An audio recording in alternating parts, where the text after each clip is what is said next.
Halo teman-teman, Assalamualaikum, selamat datang di HC Suka Cerita. Di kesempatan kali ini, aku akan bercerita tentang sejarah letusan gunung berapi di Indonesia. Langsung aja, dengerin dan simak videonya sampai akhir, Sejarah Gunung Krakatau.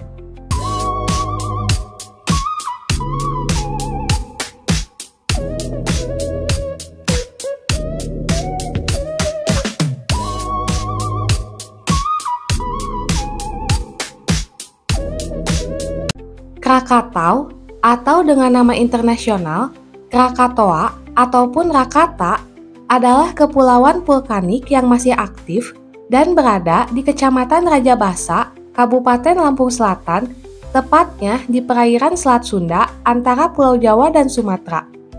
Nama ini juga disematkan pada satu puncak gunung berapi di sana, yaitu Gunung Krakatau. Gunung Krakatau Purba pernah meletus hebat tahun 535 Masehi yang menyebabkan terbentuknya Selat Sunda, hilangnya peradaban Pasemah Lampung, dan Salakan Nagara Banten selama sekitar 20-30 tahun. Krakatau dikenal dunia karena letusan yang sangat dahsyat pada tahun 1883. Awan panas dan tsunami yang diakibatkannya menewaskan sekitar 36.000 jiwa. Sampai sebelum tanggal 26 Desember 2004, tsunami ini adalah yang terdahsyat di kawasan Samudra Hindia. Suara letusan itu terdengar sampai ke Alice Springs, Australia, dan Pulau Rodrigues dekat Afrika, 4.653 km. Daya ledaknya diperkirakan mencapai 3.000 kali bom atom yang diledakkan di Hiroshima dan Nagasaki di akhir Perang Dunia Kedua. Letusan ini menyebabkan perubahan iklim global. Dunia sempat gelap selama 2,5 hari akibat debu vulkanis yang menutupi atmosfer. Matahari bersinar redup sampai setahun berikutnya.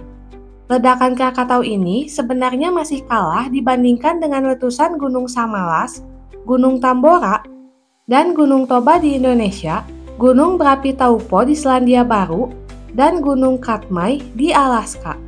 Namun, gunung-gunung tersebut meletus jauh pada masa ketika populasi manusia masih sangat sedikit. Sementara itu, ketika Gunung Krakatau meletus, populasi manusia sudah cukup padat, sains dan teknologi telah berkembang, telegraf sudah ditemukan, dan kabel bawah laut sudah dipasang. Dengan demikian, dapat dikatakan bahwa saat itu teknologi informasi sedang tumbuh dan berkembang pesat. Tercatat bahwa letusan Gunung Krakatau ini adalah bencana besar pertama di dunia setelah penemuan telegraf bawah laut. Kemajuan tersebut sayangnya belum diimbangi dengan kemajuan di bidang geologi. Para ahli geologi saat itu bahkan belum mampu memberikan penjelasan mengenai letusan tersebut. Getaran akibat letusan Gunung Krakatau ini ternyata sampai ke Eropa. Melihat kawasan Gunung Krakatau di Selat Sunda, para ahli memperkirakan bahwa pada masa purba terdapat gunung yang sangat besar di Selat Sunda yang akhirnya meletus dahsyat yang menyisakan sebuah kaldera atau kawah besar yang disebut Gunung Krakatau Purba yang merupakan induk dari Gunung Krakatau yang meletus pada tahun 1883. Pakar geologi Baron George Escher dan beberapa ahli lainnya berpendapat bahwa kejadian alam yang diceritakan berasal dari Gunung Krakatau Purba yang dalam teks disebut Gunung Batuwara. Akibat ledakan hebat itu, 3/4 tubuh Krakatau hancur menyisakan kaldera di Selat Sunda. Sisi-sisi atau tepi kawahnya dikenal sebagai Pulau Rakata, Pulau Panjang atau Rakata Kecil, dan Pulau Sertung. Letusan ini disinyalir bertanggung jawab atas terjadinya tahun ke-8 di muka bumi. Wabah sampar terjadi karena suhu bumi menurun. Sampar ini secara signifikan mengurangi jumlah penduduk di muka bumi. Letusan ini juga dianggap turut andil atas berakhirnya masa kejayaan Persia Purba, transmutasi kerajaan Romawi ke kerajaan Bizantium, berakhirnya peradaban Arab Selatan, punahnya kota besar Maya, Tikal, dan jatuhnya peradaban Nazca di Amerika Serikat yang penuh teka-teki. Ledakan Krakatau purba diperkirakan berlangsung selama 10 hari dengan perkiraan kecepatan muntahan massa mencapai 1 juta ton per detik. Ledakan tersebut telah membentuk perisai atmosfer setebal 20-150 meter, menurunkan temperatur sebesar 5-10 derajat selama 10-30 tahun. Pulau Rakata yang merupakan satu dari 3 pulau sisa Gunung Krakatau purba kemudian tumbuh sesuai dengan dorongan vulkanik dari dalam perut bumi yang dikenal sebagai Gunung Krakatau. Kemudian, 2 gunung api muncul dari tengah kawah bernama Gunung Danan dan Gunung Perbuatan yang kemudian menyatu dengan Gunung Rakata yang muncul terlebih dahulu. Persatuan ketiga gunung api inilah yang disebut Gunung Krakatau. Gunung Krakatau pernah meletus pada tahun 1680 menghasilkan lava andesitik asam, lalu pada tahun 1880 Gunung Perbuatan aktif mengeluarkan lava meskipun tidak meletus. Setelah masa itu, tidak ada lagi aktivitas vulkanis di Krakatau hingga 20 Mei 1883. Pada hari itu, setelah 200 tahun tertidur, terjadi ledakan kecil pada Gunung Krakatau. Itulah tanda-tanda awal bakal terjadinya letusan dahsyat di Selat Sunda. Ledakan kecil ini kemudian disusul dengan letusan-letusan kecil di puncaknya terjadi pada tanggal 26 sampai 27 Agustus 1883, tepat jam 10:20 terjadi ledakan pada gunung tersebut. Menurut Simon Winchester, ahli geologi lulusan Universitas Oxford Inggris yang juga penulis National Geographic, mengatakan bahwa ledakan itu adalah yang paling besar, suara paling keras, dan peristiwa vulkanik yang paling meluluhlantahkan dalam sejarah manusia modern. Suara letusannya terdengar sampai 4.600 km dari pusat letusan dan bahkan dapat didengar oleh 1/8 penduduk muka bumi saat itu. Sebelum erupsi, terjadi sejumlah gejala alam yang tidak biasa. Salah satunya, perilaku hewan berubah, kuda-kuda mengamuk, ayam tidak bertelur, kera dan burung tak nampak lagi di pepohonan.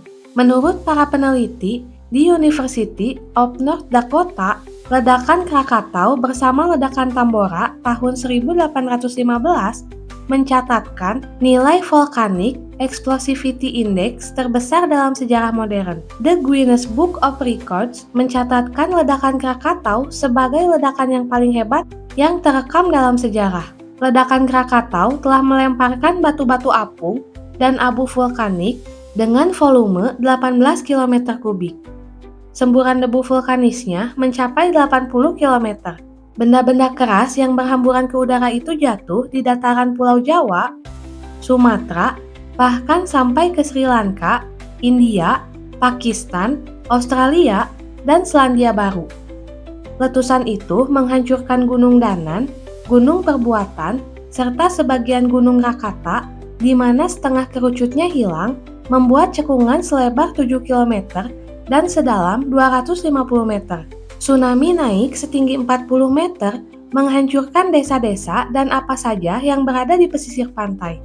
Tsunami ini timbul bukan hanya karena letusan, tetapi juga longsoran bawah laut. Tercatat jumlah korban yang tewas mencapai 36.417 orang, berasal dari 295 kampung kawasan pantai, mulai dari Merak di kota Cilegon, hingga Cilamaya di Karawang, Pantai Barat Banten, hingga Tanjung Layar di Pulau Panaitan. Keesokan harinya, sampai beberapa hari kemudian, penduduk Jakarta dan Lampung Pedalaman tidak lagi melihat matahari. Gelombang tsunami yang ditimbulkan bahkan merambat hingga ke pantai Hawaii, pantai barat Amerika Tengah, dan semenanjung Arab yang jauhnya 7.000 km. Mulai pada tahun 1927, atau kurang lebih 44 tahun setelah meletusnya Gunung Krakatau, muncul gunung api yang dikenal sebagai anak Krakatau dari kawasan kaldera purba tersebut yang masih aktif dan tetap bertambah tingginya. Kecepatan pertumbuhan tingginya sekitar 0,5 meter per bulan. Setiap tahun ia menjadi lebih tinggi sekitar 6 meter dan lebih lebar 12 meter. Penyebab tingginya gunung itu disebabkan oleh material yang keluar dari perut gunung baru itu. Saat ini, ketinggian anak Krakatau mencapai sekitar 230 meter di atas permukaan laut, sementara Gunung Krakatau sebelumnya memiliki tinggi 813 meter di atas permukaan laut. Menurut Simon Winchester, sekalipun apa yang terjadi dalam kehidupan Krakatau yang dulu sangat menakutkan, realita-realita geologi, seismik, serta tektonik di Jawa dan Sumatera yang aneh akan memastikan bahwa apa yang dulu terjadi pada suatu ketika akan terjadi kembali. Tak ada yang tahu pasti kapan anak Krakatau akan meletus. Beberapa ahli geologi memprediksi letusan ini akan terjadi antara 2015 sampai 2083. Namun, pengaruh dari gempa di dasar Samudra Hindia pada 26 Desember 2004 juga tak bisa diabaikan. Menurut Profesor Ueda Nakayama, salah seorang ahli gunung api berkebangsaan Jepang, anak Krakatau masih relatif aman meski aktif dan sering ada letusan kecil. Hanya ada saat-saat tertentu para turis dilarang mendekati kawasan ini karena bahaya lava pijar yang dimuntahkan gunung api ini. Para pakar lain menyatakan tidak ada teori yang masuk akal tentang anak Krakatau yang akan kembali meletus. Kalaupun ada, minimal 3 abad lagi atau sesudah 2325 Masehi.